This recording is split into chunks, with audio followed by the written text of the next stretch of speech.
We are live. Hello, everyone. Welcome back to Modeler Mondays. Today on a Tuesday. This is the 5th episode in the live stream series Modeler Mondays, every other Monday, unless we schedule it otherwise, like today, at 1 p.m. EST. Modeler Mondays provides tips, tricks, tutorials, and an insight into a professional's unique workflows when creating in both VR and on desktop in Adobe Substance 3D Modeler Beta. Ooh, what a tongue twister. Hey, I'm Val. You may know me as foxxr in the Discord community and on the internet just in general. Now someone who needs no introduction, but we'll do it anyway. We have Lydia Choy and Joshua Eiton. We'll do quick intros one by one. Lydia, tell us a little bit about yourself and your background.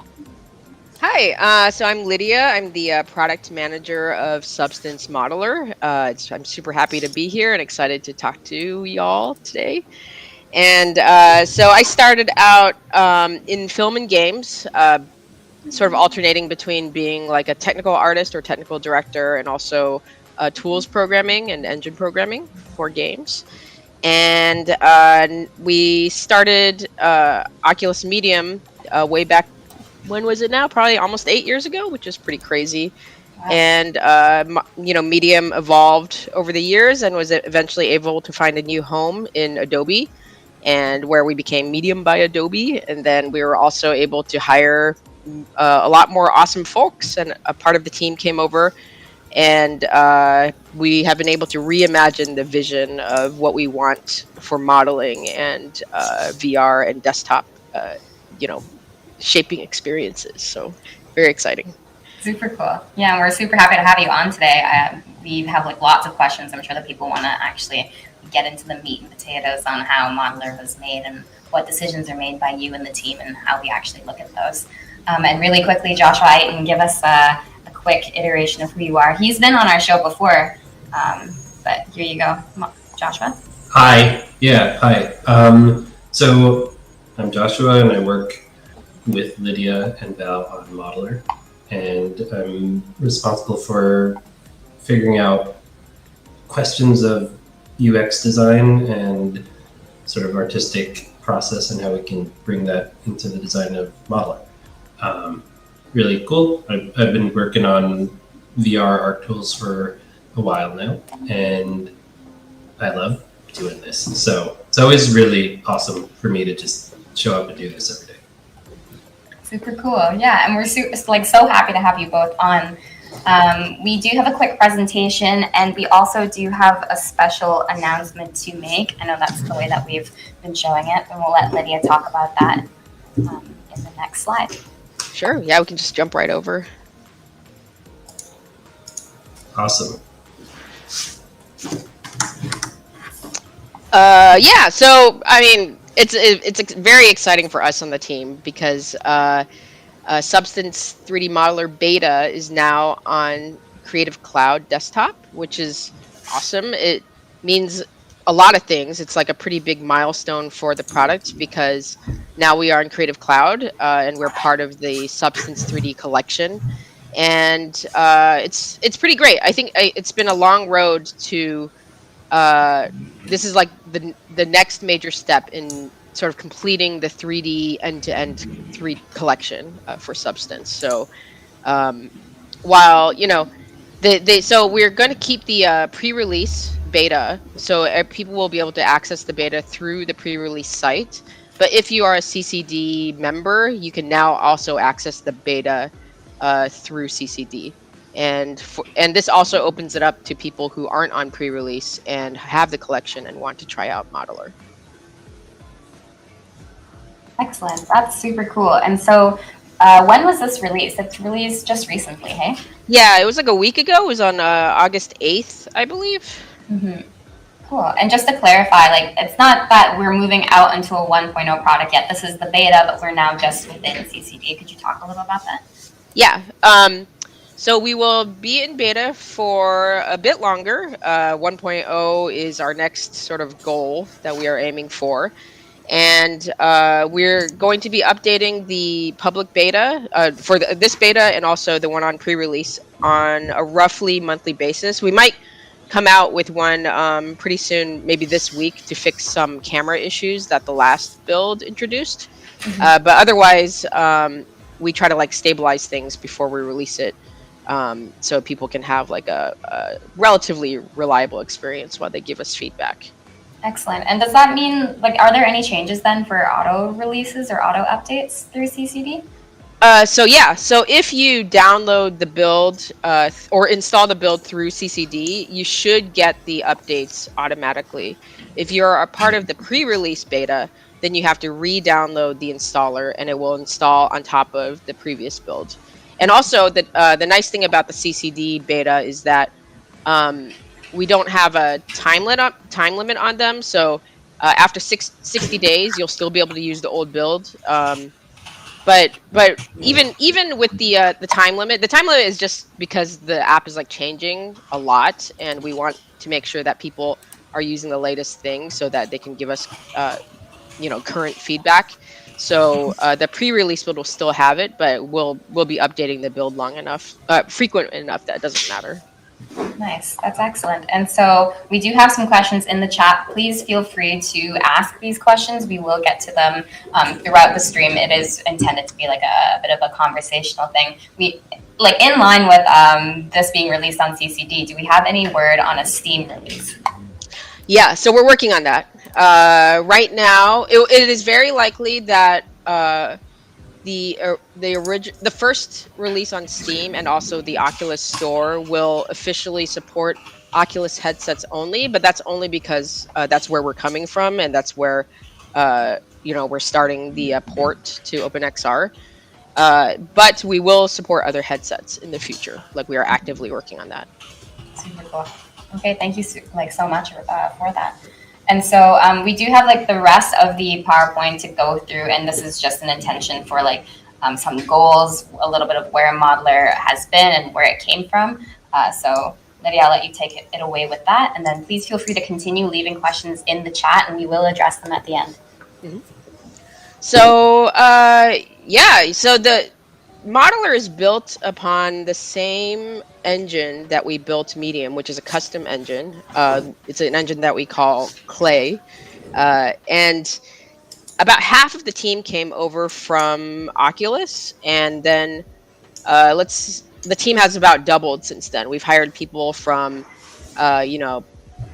PlayStation Dreams and Tilt Brush and Maquette. Joshua was the original designer on Microsoft Maquette, which was like a 3D storyboarding app that I don't know a lot of people have heard about, but it's highly underrated. It's like one of the best apps out there for 3D storyboarding.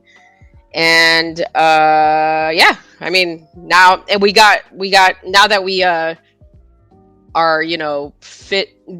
fit really well with like a suite of 3D tools, we got time to kind of reimagine what we wanted to build, and that new product is Modeler. So Medium will stay on the Oculus Store for free.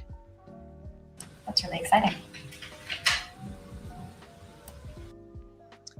And yeah, so the mission of Modeler is very simple. Like, we want people to have a really direct relationship with what they are creating in 3D. On the left is what most people work with these days, which is totally great. Like, it's very good experience. But what we really want is to bridge that current experience with like a more direct experience where you can look at your creation at a real world scale. You don't have camera distortion, and also you get to work with your hands. We talk a lot about creative flow and gestural sculpting and gestural modeling, and that's the thing that we want to capture with Modeler. And so we have this idea of shaping on all surfaces. That's kind of like the sort of like slogan that we've been working with while we have been building Modeler. And what that means is that Modeler will ultimately let you use, monitor, desktop interfaces such as like stylus and mouse and keyboard and stuff, but also let you switch seamlessly to VR if you have a VR headset. If you don't have a VR headset, you can just use the desktop experience on its own. So, but really, our vision is the hybrid experience of both VR and desktop. Go ahead. Oh yeah, so we showed this time lapse at GDC this past year, and this sculpt is called the Merchant by Geo, and you can see that he's blocking out primary forms in VR and then also doing some surface detailing. But then, later in this video, you can see that he switches to desktop to continue his work with details. But then also uses desktop. We have this like really awesome gizmo to craft this box that this alien merchant is holding. And desktop is pretty good at like making precise shapes very quickly. So there's a lot of versatility then between the actual hybrid back and forth. Yeah. And now he's taking it to Stager and doing a beauty render. Will there be a release for sending things directly from Modeler to Stager in future or to Painter? Yeah, so for people who aren't familiar with the current Substance suite, a lot of the apps have this send to button that sends directly to, like from Painter, you can send it directly to Stager, and I believe from Designer you can send to Painter. I'm not completely sure on that, but we intend to have the same thing. And what that means is that it will use the export system that we have and like basically optimize the mesh and also like possible UVs if that's what you need for Painter, and send it over to Painter directly. And we're hoping that over time it will become like a really sort of like seamless experience where things can update very quickly from Modeler to Painter as you are going downstream. Mm-hmm. Oh, cool. It'll be really really useful for people who currently use Substance or who like create in like Blender or Maya and then move on to Painter. Are we saying that like Modeler will not necessarily replace those softwares, but it'll be like a more streamlined suite? Is that what we're saying? Yeah, it really it's always hard to replace current workflows. Like maybe that happens over time, but we find it more exciting to just kind of like think about, since we are building a new modeling app, like what are the workflows that we want to empower artists with? And for us, it really is about this like sort of gestural volumetric workflow that hopefully feels a lot like, you're just drawing on a piece of paper, but in 3D. That is really the goal here. So it's not really it's not aiming for like CAD like precision. It's not aiming for if you're like you love to pull vertices around and like be super low poly. That's not our goal. And so other tools will exist for those workflows as well, and hopefully will be complementary depending on your needs at the time. Yeah, I don't think we have any explicit intention of replacing or competing with any existing tools. Like, I use Blender, not gonna lie, it's a great tool. There's no competition. It's more, if we make a tool that's valuable and useful, and we get feedback from everybody using it, how to make it better, I think our assumption is that like that's good enough, and if people use it exclusively, that's their call. That's great. Yeah, I mean, and honestly, we are hoping that the UI that we design is kind of intuitive enough, and also like fluid enough that like it will attract other people to 3D creation that normally wouldn't have tried it, or the sort of learning curve would have been more steep, with other tools. And and of course, like the whole team is kind of like VR zealots and stuff. So we're also hoping that the desktop experience is like a bridge to, existing VR experiences, but also like what will be a good bridge to like whatever the future of spatial computing holds. That's super cool. Yeah, we found through talking to people who work in like professional kind of studios that it's hard for people to take VR seriously by itself, but if there's a compelling and valuable desktop experience there, and you can also use VR if you want to, that's a lot more feasible to sort of turn people's heads and get them interested. It's not our goal explicitly to get VR to be more mainstream. But I think, as Lydia said, we all really believe in VR as a really awesome option in addition to desktop computing for making 3D stuff. Very cool. But yeah, so in addition to the sort of objects, sort of like sculpting experience, organic and hard surface sculpting experience that we have in Modeler, we also have all of these awesome like scene assembly tools that let you it's like kitbash plus plus basically. Like you can take existing parts of your model, use them as building blocks, or even meshes from your existing library and use them as kitbash pieces to assemble your scenes or your complex objects. So that this is like a super powerful feature that was heavily inspired by the workflow in Dreams. And yeah, this is the type of stuff that you can create. A few of these are Joshua's. The one on the upper right or upper left is Danny McGrath, one of our really like engaged artists in our community. And then the one in the middle on the bottom is Vlad Petkovic, and the rest are Joshua's, I believe.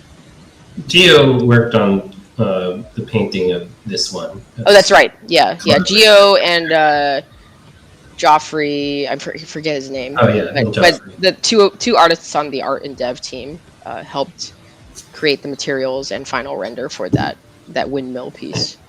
It's really cool. Oh, sorry, Joshua, go for it. Yeah. One thing I wanted to add about this is, as Lydia said, like I did some of the art that you see here, and for me, as someone trying to design the tool with the team to make it useful for artists, I have to sit in that seat as an artist too. So that's one of the primary reasons I go and do all this stuff. So my goal is to empathize with you, so that we're not just forgetting how it actually feels to use the tool, because it's pretty hard to balance for everybody, like the actual production of something so complicated like Modeler, and also like remember what it feels like to be on the outside. So that's my personal kind of goal and role in all this. Yeah, and I would say like it's important for us to sort of directly feel the pain and the pleasure of the tool, but also we constantly remind ourselves that we're not designing this tool for ourselves, because ultimately there are various artist workflows that we're not necessarily super experts in, but we try to engage very closely with artists that sort of like represent different workflows that we want to optimize.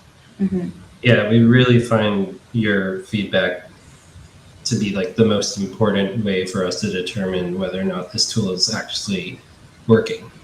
Because in the end, if it works for you, then we're happy. Yeah. Right. And for those who are currently watching too, we will get Joshua to hop into Modeler afterwards, so we can kind of talk around some more functionality and design questions that way. But just looking at this slide here, there's a lot of variation in what we can see between the different renders that we have. We've got like characters, we've got a little bit of hard surface, we've got architecture. So these renders aren't directly from Modeler in some cases, are they? These are actually all of them are not from Modeler. There's a mix of Blender and Blender, Stager. I don't know what Danny used for this one. It's artist pick, I suppose. But all created in Modeler, right? In terms of like the actual voxel creation. Yeah. All the actual 3D content for sure. That's super cool. And I would say there's an explicit non-goal for Modeler to not generate final images. So when we want to add, lighting features or painting features and whatnot, all of it is to serve the sort of first class goal of designing a form or designing a 3D object. So we don't intend on ever like having, probably like a full-on path tracer or anything like that. Yeah. That's super cool. And considering we're still in beta, I'm sure that there's a little bit of flexibility in where we're going to see and what's going to happen. Do we really see like any specific use cases that people are really excited for Modeler with it. So like be it character creation, be it like hard surface creation, or like design even for a certain product or tool, like where are we seeing this going and what do we think Modeler suits best? Yeah, so there's a few industries that we are targeting. Our sort of DNA comes from entertainment, like film and games, but we also know that there's a lot of sort of product design, low-hanging fruit that we can add. Like even simple snapping and precision tools. Even we're not going for CAD-like, just enough to convey a real enough idea of like a real product. And uh, and also like sort of graphic design and marketing needs as well. So yeah, I mean there's a lot of stuff that we know we need to build, but now that we have broken out of our entertainment shell and have been learning a lot more about all these other disciplines that use 3D, there's so many exciting things that we can put on the roadmap. So we want to hear from the community for sure about like, especially when there are like quick things that we can put in that just makes your lives a lot easier. We are definitely listening closely. Very cool. There's also for some of you who may be coming from having used Medium by Adobe, or formerly Oculus Medium, as Lydia said, it's like the underlying DNA of what Modeler is today.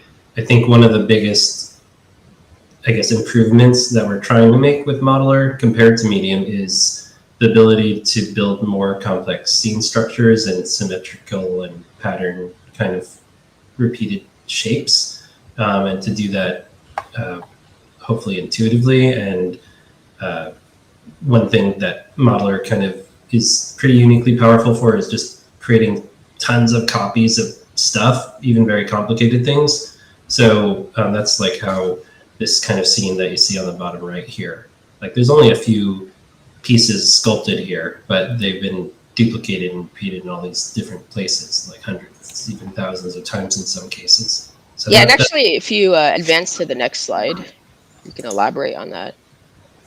So in this case, this was also sculpted by our artist Geo Nakpil, and he created the bug on the left, and then he created instanced copy, like we call them linked copies of the bug, and put them next to each other. And then you can choose, as long as the things are identical and linked, it doesn't use more memory on your computer. So you can create as many instances of an object as you want. And then you can break that link to make a piece like vary from like the previous design. And it's really cool to it's not really cool to like do this on the desktop and like view it side by side, but like putting it in putting your headset on and like grabbing the object and like looking at the various design variations is like a really powerful thing. Mm-hmm. Yeah, that's hearing one of unlimited bug armies then too, hey? Mm-hmm. Yeah, I mean, I think within the context of this kind of bug, the mindset that Geo was taking was, Geo's worked for movies and games in the past, and often when working with production like that, you want to come up with as many iterations that you can to meet the sort of demands of art direction. And we want to make that kind of use case really easy in Modeler. And that's another reason for all that duplication stuff we were talking about. Yeah. And I want to answer some questions in the chat. So let's see here. Mac version, yes. Lots of our customers are on Mac, especially product designers and stuff. So we know that's important. We're also waiting on to see what the Mac sort of AR VR solution is. So we're really excited to hear more about that. Let's see. Yeah, UV tools. So we have automatic UV generation. We have this workflow that if you specify UVs, it will generate a quad mesh of your sculpt and then generate UVs based on that, but then ultimately reproject a high res triangulated mesh back onto the quad mesh so that we maintain detail. So I'm curious how that workflow is working for people when you export.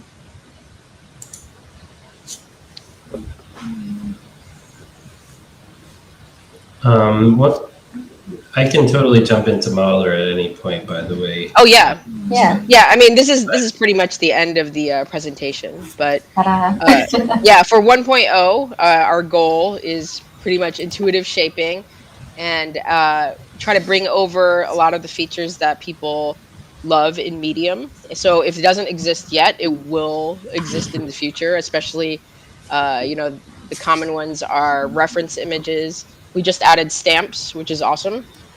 And Just to be clear, also, that's in the private beta of the stamps. We haven't released that. oh, that's right. Yeah, because the UI is not quite final yet, but we will be Yeah. releasing it on the public beta at some point. We'd We're love your working feedback as on best this. as we can. Yeah. And then what else? Yeah, there will be lighting tools, like light material tools, and yeah. Very cool. Yeah. All right, Okay. Joshua, if you want to hop into VR? Yeah, I figure I don't have an explicit agenda just for full transparency to everybody. I was just going to continue working on this thing I started over the weekend. I was watching Steven Universe, which is a really awesome show. If you haven't heard of it or seen it, great animation, beautiful art direction, etc. Wonderful story. So I was just inspired by some of the character designs in Steven Universe, and I started making this thing in Modeler. And I'm mainly going to just work in VR today because for me that's my happy place personally when I'm sort of using Modeler purely for fun, and that's my goal at the moment. But also, let's see where it goes. It looks like a couple of people have joined the stream a little bit late and have some repeat questions, but I'll answer them. So we are working on a Steam release. We're not quite sure when it will come out yet. And it will also likely be a Steam release and also an Oculus Store release that happen at the same time. And do you guys have plans for custom shapes like they do on Medium? Yes. So there's a stamp system that we just got online for our private beta users, and they're giving us really early feedback on that since the UI is very rough, but we will release that on the public beta soon to get wider feedback. And it will be the same thing as Medium, where you can import meshes, FBX, OBJ, USD, and use them as building blocks for your sculpt, and you can convert to clay to also sculpt on them. But you can also, there will also be a set of built-in stamps, and also you can create a stamp from a clay layer as well. So we do also have some questions around like low poly forms versus high poly forms. And so as I'm watching Joshua do this, I'm just getting like the visual memory of what that looks like and what that actually means. So I think a lot of people who use Modeler are into like game dev or even AR, VR dev as well. And you have to really watch your polys. Is there anything that can be said around that and like the strength in Modeler, or is Modeler intended for low poly, or is it just high poly only? Is there any versatility? Can we chat about that? Yeah, so I would say for Modeler 1.0, our main focus is we call it volumetric sculpting. So our underlying mesh representation is signed distance fields, which is distinguished from signed distance functions. It's ultimately a set of like signed distances stored on a 3D voxel grid. And so that's our underlying representation. What you see on the screen is like a really heavily triangulated polygonal mesh that is generated from that voxel data. And so I guess the short answer is like, no, we are not a low poly modeler. So we're hoping to just abstract away the concept of polys while you are creating your shapes and while you're trying to like design your product or your characters and stuff. So it really is the goal is ultimately about that like sort of like creative flow while you are doing this, and then the hope is that like auto topology or auto decimation tools will get better over time, that most people won't have to worry about, polygonal counts or Yeah. valences or inner polyseams and stuff like that. But so it is limited in that way. But the hope is that it speeds you up in a lot of your like concepting and design processes. That's really interesting because I know that a lot of poly modelers, myself included, almost have this knee-jerk like fear around creating something that's too high poly. We've all seen the little wheel that comes up on your Mac or on your PC and the crash.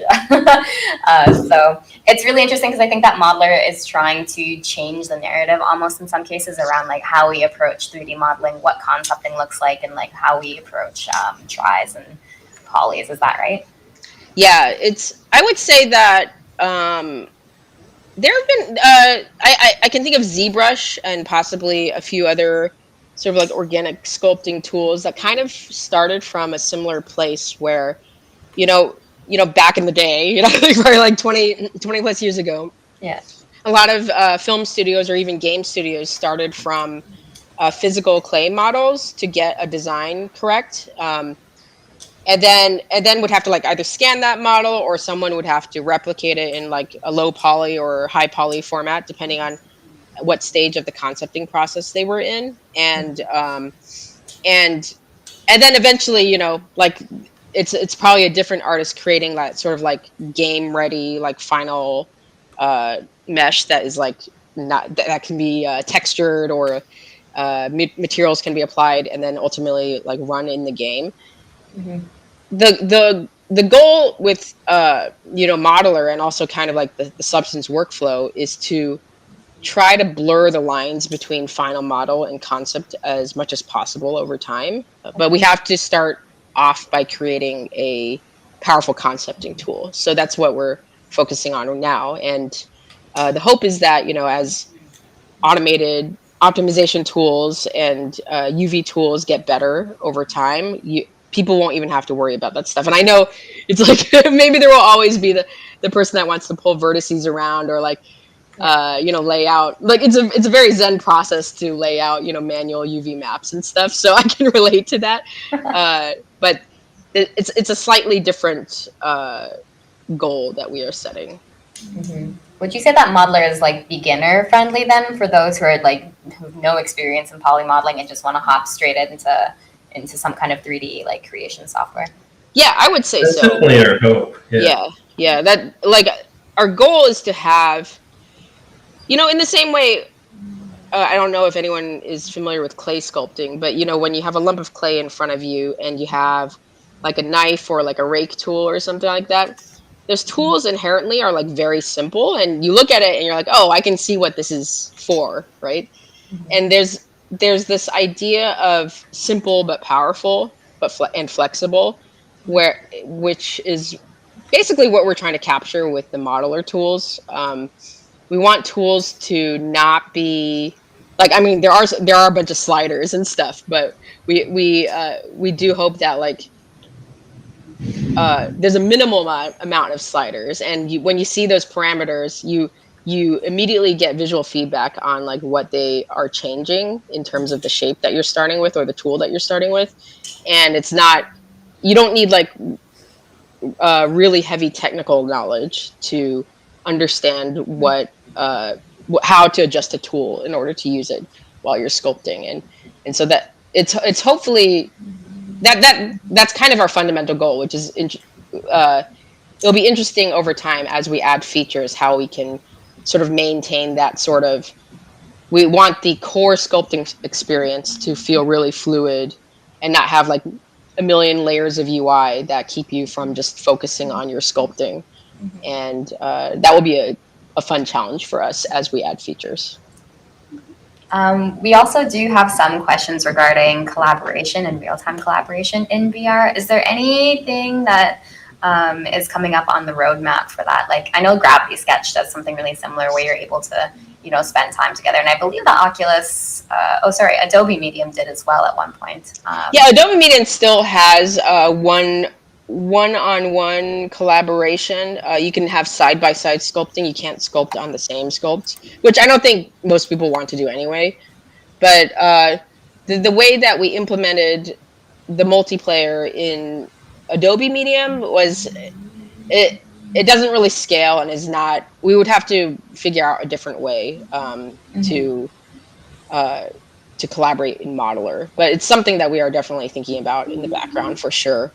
And I would say that, like, in addition to that kind of like synchronous experience where you guys are like talking at the same time and sculpting at the same time in the same room, we also want to think about sort of asymmetric experiences, like, you know, if one person's in VR, one person is not, but also asynchronous experiences where, you know, an art director wants to leave notes for you in your model or your scene, and then you could come back to it, and you don't have to be collaborating at the same time. Super cool.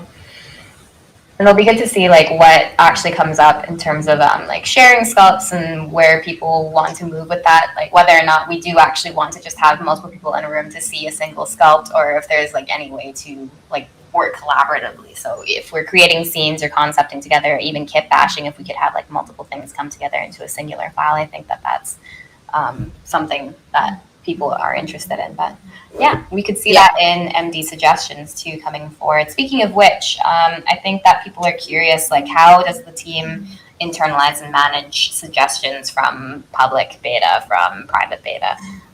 What does that look like? Excuse me, I'm getting over a cold, so if I'm wiping my nose, that's why. But okay. We appreciate it. Yeah, it's interesting. The short answer to how we gather feedback, a lot of times feedback is not unique. Sometimes it is, like especially if someone is coming from a discipline that we haven't served very heavily yet. But a lot of it is about, and Joshua can speak to this as well, is kind of like identifying larger patterns and trends that we see in order to dictate the priorities that we set. So a good way of saying it is like, like the easiest way is like we make a change, maybe with something existing, and then we see immediate reactions that are like positive or negative, and it's like, okay, like sometimes we immediately know it's like, okay, that was a mistake, we shouldn't do that, or sometimes we're like, oh, okay, maybe this is the initial reaction, and we could see that it's maybe jarring as a first impression, but then let's give it a little bit more time and see what people do when they start to understand and try it out more. So we never try to be like really reactionary, because a lot of times people have different needs when it's like the first time they've used a tool versus like when it's like the 100th hour that they've used a tool. And also for I can speak a little bit more to that, Lydia. Sorry to interrupt. Yeah, no worries. But like we also, as a team, have a sort of internal roadmap of the certain kinds of functionality features that we think would serve specific kinds of people who are doing specific kinds of things, but also just everybody. And so there is a bit of a longer term plan here. It's not purely reactive to feedback, though that feedback is always a guiding light and like a way to check and make sure that our internalized sense of what we want to do is actually sane and helpful, because ultimately that's the goal, is to be helpful with the tool. But sometimes we make certain decisions in the design that you might see that might suck, honestly. But in our heads, they're sort of temporary building blocks to a larger roadmap of functionality that it will hopefully make more sense as we continue to build out the tool. So that we don't want to be super transparent with everybody all the time about what that is, only because we're not entirely 100% sure all the time that our own sense of what the tool should be in the future is exactly what it will be or should be. So we're constantly reevaluating this internal roadmap as well. Yeah, it's kind of like a constant rebalancing of what people are asking for in the community and how loud they are, and also how but also how difficult it is to, implement a feature or a change that someone is asking for. But we also have various sort of like more open-ended researchy things, or like prototyping, or like long-term systems, like for example, like our OpenXR port to enable, multiple headset support is something that takes, it's a fair chunk of work, and it takes like reworking a lot of the old systems and cleaning things up. And that's something that will be, at least at first, invisible to the artists in the community. So it's like balancing that long-term work with sort of like quick wins, but also like hard things that might be difficult, but it's time, right? So like sometimes I'm hoping with our road to 1.0, it's kind of like a broad, like shotgunning, for lack of a better word, of like just a bunch of features that we know we want to put in, but also trying to figure out, okay, what do we definitely need to ship with so that this tool feels complete, versus things that we kind of put off a little bit for a little bit of time, but then work on when like the more urgent things are done.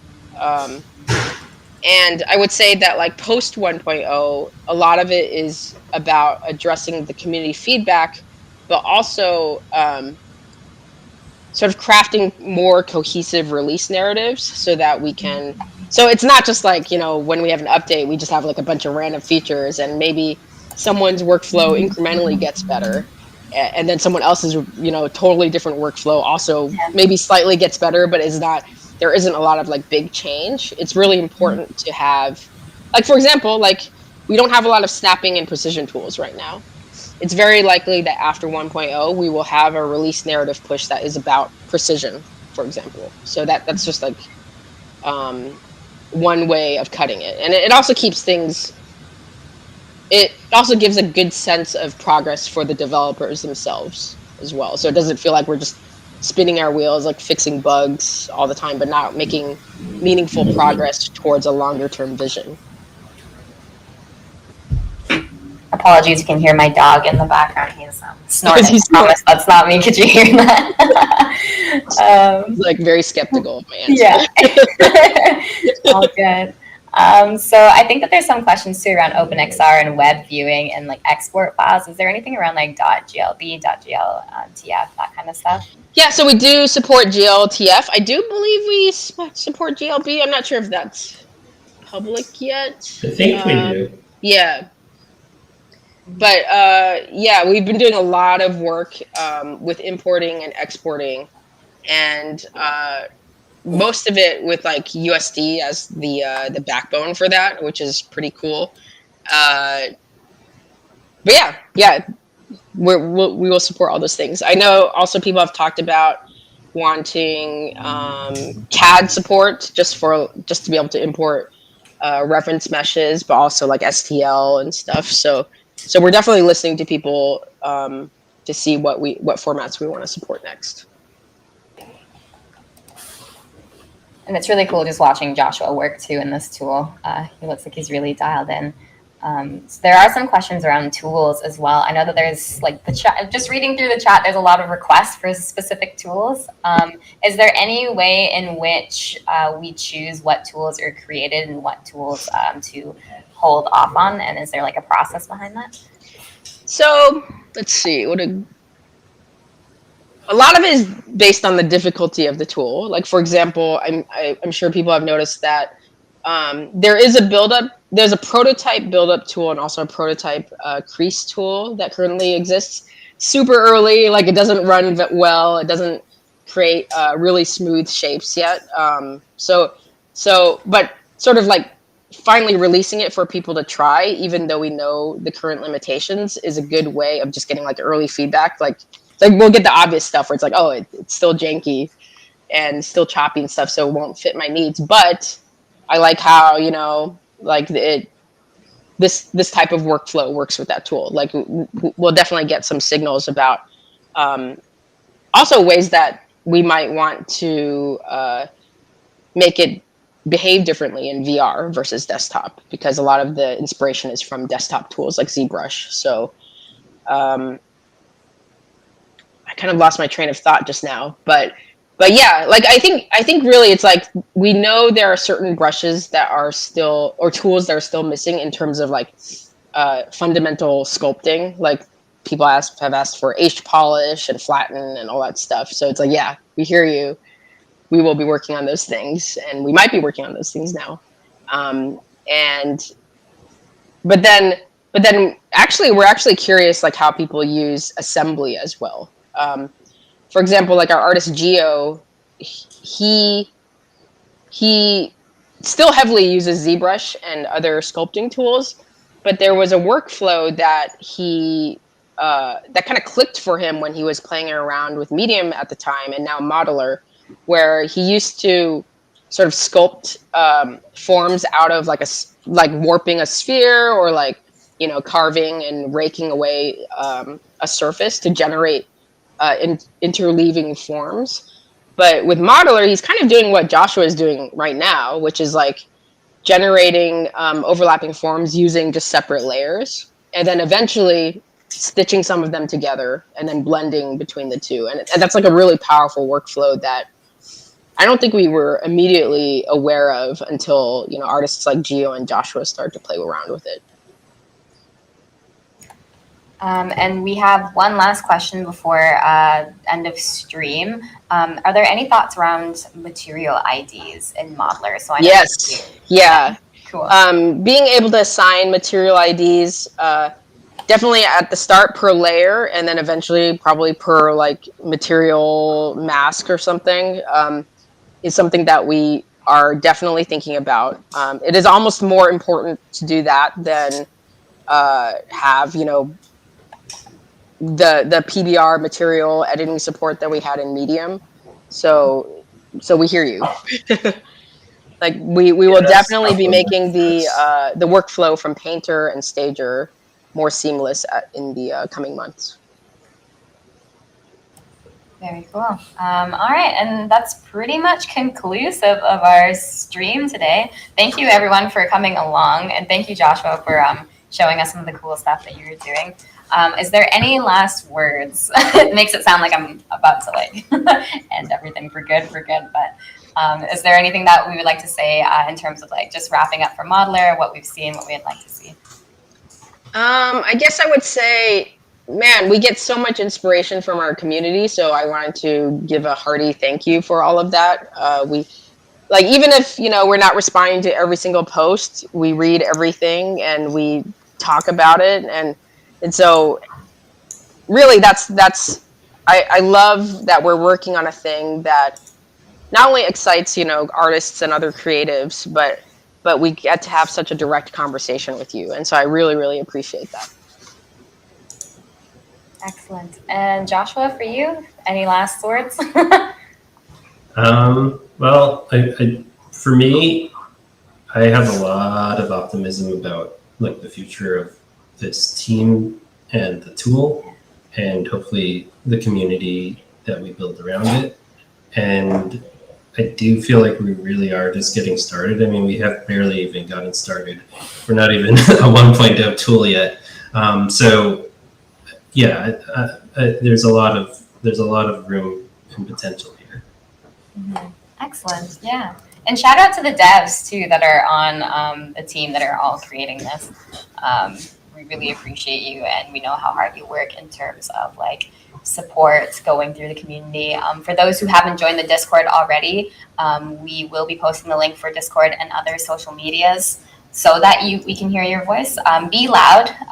We want you to be loud so that we can actually figure out what's going on and how we want to prioritize some of the things that we're creating. We do have our internal timelines, but I think that this is really important that the community is able to have that dedicated conversation with you guys, and I think that it's really cool to actually have like you, Lydia, and you, Joshua, to be able to come in and talk directly about these kinds of things. It's clear to everybody just how passionate you are about this tool and how we want to see it work in the future. Yeah, there's a lot of folks on the Modeler team who feel similarly. So maybe in the future they'll come on to future Modeler Mondays or Tuesdays or whatever we call it. We're definitely, it's a fantastic team, so we don't want to underplay that. Like the team is what makes the tool good. So thanks, guys. Alrighty, and that is all the time that we have today. Thank you so much, Lydia. Thanks, Josh, for coming on. Just to iterate for everyone that the announcement was that Modeler is now on CCD, which is Creative Cloud. So you can just directly download from the Substance suite now, which is really cool. We'll be able to talk with you soon about new and future releases. Keep up with us on the Discord and community, and we'll see you guys later. Ciao, everyone. Thank you so much. Thanks, everyone. Bye.